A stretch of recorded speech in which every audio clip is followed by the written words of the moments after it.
Le parcours du combattant pour les usagers de la SNCF devrait se poursuivre ce mercredi avec toujours de fortes perturbations sur le réseau Saint-Lazare. Les agents de la SNCF se sont mis en grève après l'agression d'un des leurs. Récit d'une journée noire avec Yann Fronty et Patrick Voix. Votre attention s'il vous plaît. L'agression par arme à feu de deux de nos agents survenue hier soir. Aucun train, des rails déserts. Depuis ce matin, le trafic banlieue sur le réseau Saint-Lazare est totalement paralysé. Sur le quai cet après-midi, une quarantaine d'agents SNCF s'activent. Ils sont là pour accueillir les quelques usagers qui n'ont pas été prévenus à temps, des usagers qui ne cachent pas leur colère. On a laissé nos deux enfants qui sont âgés de 8 ans et 10 ans tout seuls se débrouiller ce matin. Débrouillez-vous les enfants, mais papa et maman doivent aller au travail. Voilà, et on est venu en voiture. À l'origine de cette grève spontanée, l'agression hier soir de deux cheminots dans la petite gare de Saint-Nom-la-Bretèche.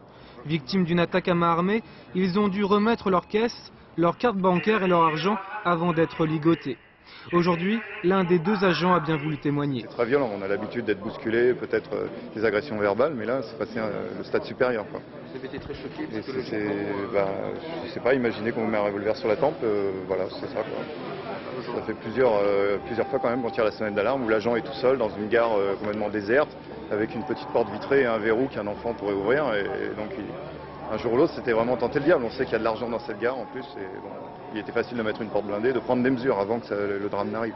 Bon, il était arrivé, les mesures vont être prises, mais toujours trop tard. Côté direction, le problème de la sécurité du personnel est pris très au sérieux. Mais le président de la SNCF l'a affirmé ce matin face aux syndicats à Saint-Lazare, il ne trouvera pas seul toutes les solutions. Ça concerne la SNCF, ça concerne le ministère de l'Intérieur, ça concerne le ministère de la Justice pour que nos agents aient capacité à intervenir dans des situations délictueuses. Ça concerne les collectivités locales. Louis Gallois a reçu ce matin des renforts du ministère de l'Intérieur. 80 CRS supplémentaires ont d'ores et déjà été mobilisés.